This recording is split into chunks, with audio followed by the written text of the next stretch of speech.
सबसे पहले तो मैंने जब प्रधानमंत्री जी का भाषण सुना तो मुझे ऐसा लगा कि इतनी गिरावट हिंदुस्तान की राजनीति में आज तक नहीं हुई जिसने मैंने आज देखी।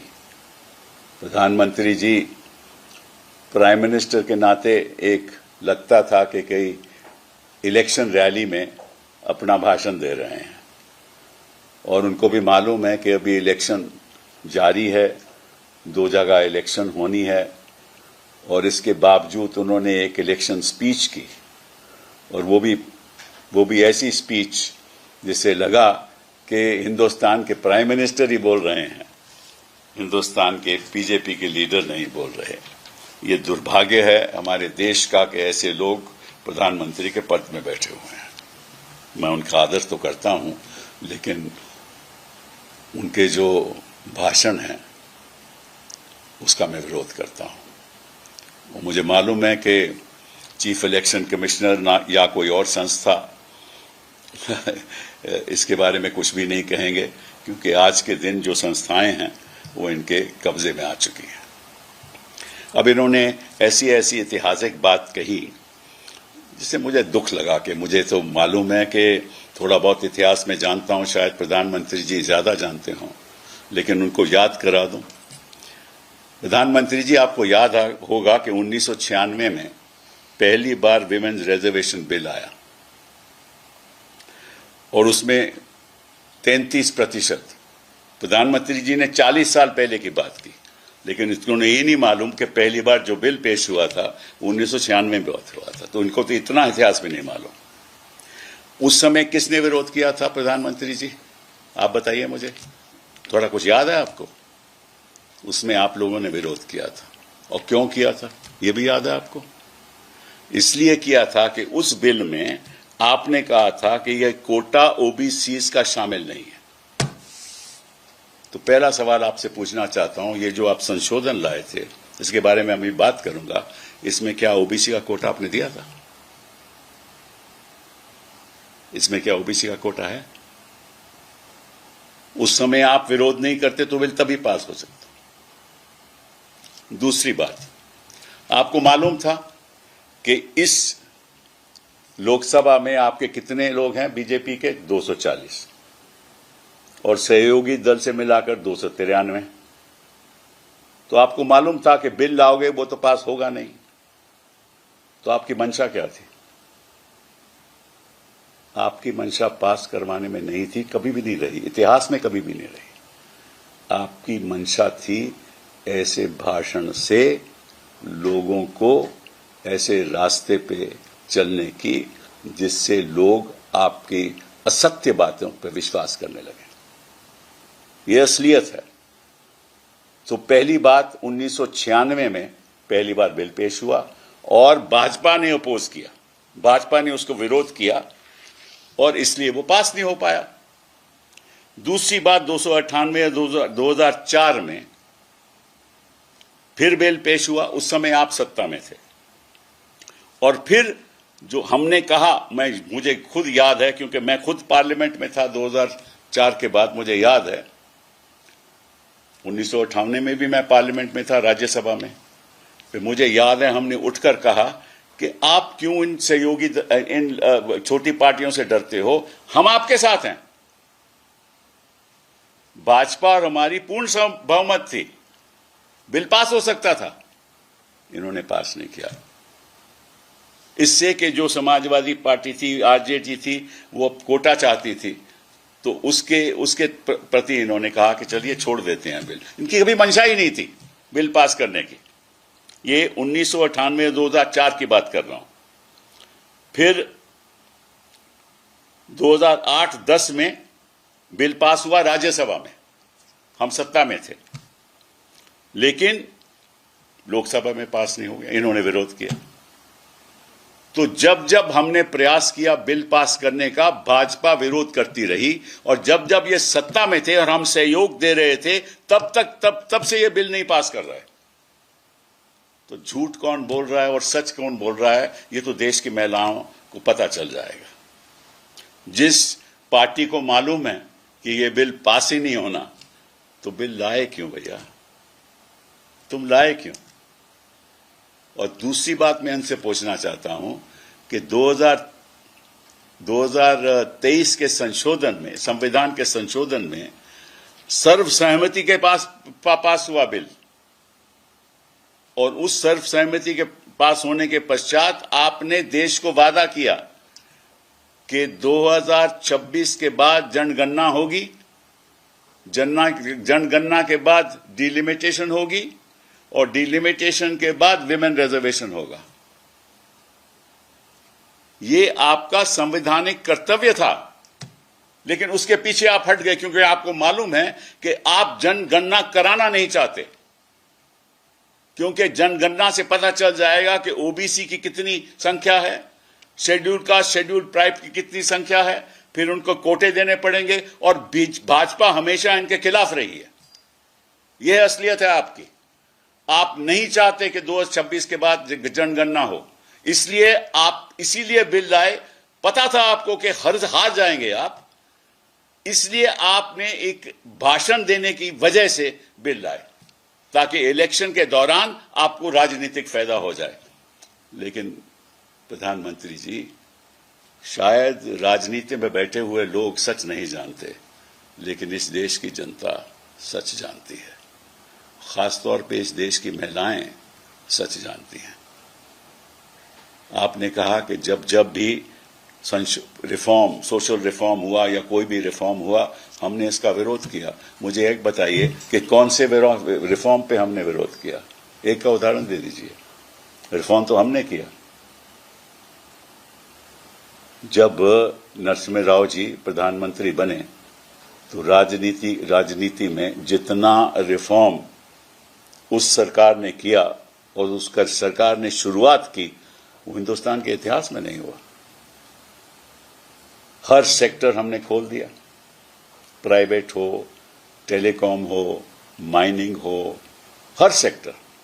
आज के दिन जो मोबाइल की वजह से हम एक दूसरे से हजारों काम कर सकते हैं, उसकी शुरुआत क्या भाजपा ने की थी? प्रधानमंत्री जी, जरा बता दीजिए देश की जनता को, काहे को ऐसी बातें करते हो?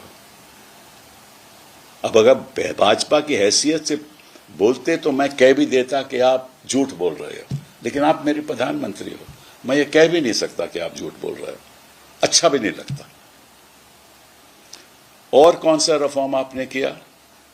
2004 के बाद सारे रिफॉर्म हम लाए। एजुकेशन सेक्टर में आपने विरोध किया, शिक्षा के क्षेत्र में आपने विरोध किया। आपने नहीं चाहा कि रिजर्वेशन हो। जो इंश्योरेंस बिल था बाहर के इन्वेस्टमेंट का, वो आपने विरोध किया। हमेशा जब आप विपक्ष में बैठे आपने कभी साथ नहीं दिया, और जब आपने कोई भी रिफॉर्म मूवमेंट लाई, हमने साथ दिया आपका। और मैं आपसे पूछना चाहता हूं दो चार और बातें। प्रधानमंत्री जी, आप महिलाओं की बात करते हो, सेंगर का साथ किसने दिया? मणिपुर में जो अत्याचार महिलाओं का हो रहा था, आप मौन क्यों थे? और आप मालूम क्यों बोले पहली बार? क्योंकि चीफ जस्टिस ऑफ इंडिया ने उस समय एक वक्तव्य किया कि इनके बारे में कौन क्यों नहीं बोल रहा। फिर तुरंत आपने 2 लाइन का प्रेस कॉन्फ्रेंस करके आप हाउस में चले गए, और आप कहते हो कि आप महिलाओं के पक्ष में हो। कठुआ में क्या हुआ? आपकी पार्टी ने क्या किया कठुआ में? और जो आरोप लगते रहे आपके मंत्रियों के खिलाफ और आपके सहयोगी, आपके बीजेपी के नेताओं के खिलाफ महिलाओं के प्रति, आप कभी बोले? आप कभी बोले?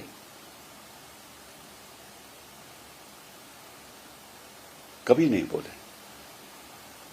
विकसित क्या उसका बिल्किस बानो का जब केस हुआ और आपके लोगों को रिहा किया गया, आप बोले? और फिर आप कहते हो कि आप महिलाओं का आदर करते हो। आपने कितनी महिलाओं को टिकट दी, ये बता दीजिए। 12-13% कितनी महिलाओं को आप टिकट देते हैं? और फिर आप हम पे आरोप लगाते हैं। बना दीजिए ना, पद छोड़ दीजिए, बना दीजिए महिला प्रधानमंत्री, तो हमें अच्छा लगेगा। बना दीजिए, महिला अध्यक्ष बना दीजिए अपनी पार्टी में, हमें अच्छा लगेगा। हमें लगेगा ना कि वाकई में। और एक बयान दीजिए, जो भी महिलाओं के खिलाफ, आपकी पार्टी का हो किसी और पार्टी का हो, वो कभी को उसके ऊपर कोई अत्याचार का आरोप लगेगा तो तुरंत उसको पद से हटाया जाएगा और आप नेशनल टेलीविजन में ऐलान करोगे। फिर बनेगी ना बात, फिर हम आपका आदर करेंगे। आपने इतिहास ही बदल दिया। आपने कहा कि हम अंग्रेजों की राजनीति करते हैं। आप भूल गए कि साथ अंग्रेजों का किसने दिया था? किसने दिया था साथ आपका? आपकी विचारधारा के लोगों ने। जब क्विट इंडिया मूवमेंट हो रही थी तो आप कहां थे?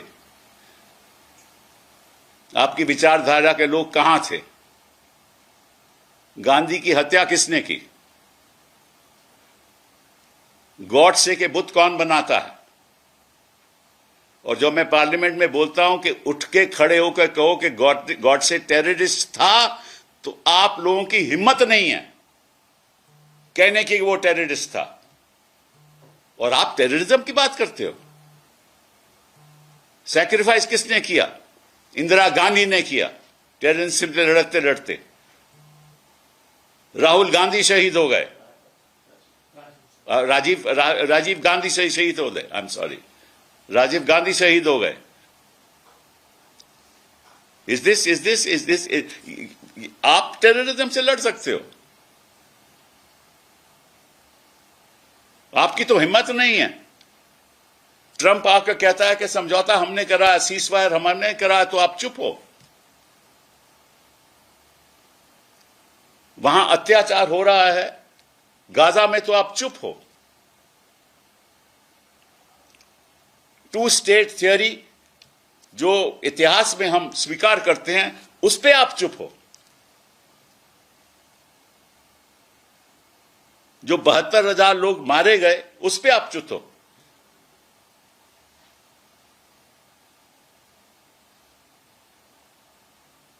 ईरान पे जो बच्चियों की हत्या हुई, महिलाएं थी, आप बोले? उन बच्चियों के बारे में कुछ आपने कहा? उस हमले के बारे में आपने कुछ कहा? इतिहास को तोड़ मड़ोड़ के सच के आधार पे देश को गुमराह करना प्रधानमंत्री जी का काम नहीं है।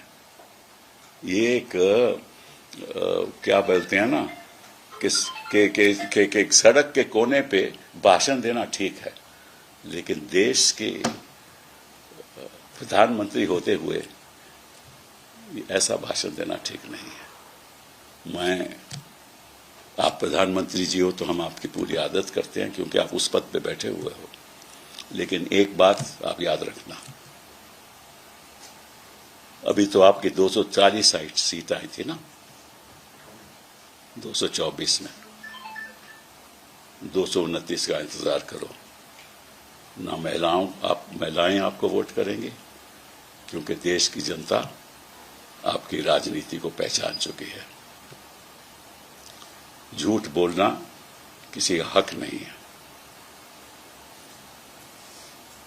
और ऐसा ना समझो कि अगर इस देश में कोई झूठ बोलेगा तो देश की जनता उसको स्वीकार करेगी। मैं चाहता हूं, और मैं आज भी कहता हूं, और जल्दी से जल्द अब सत्र बुलाइए।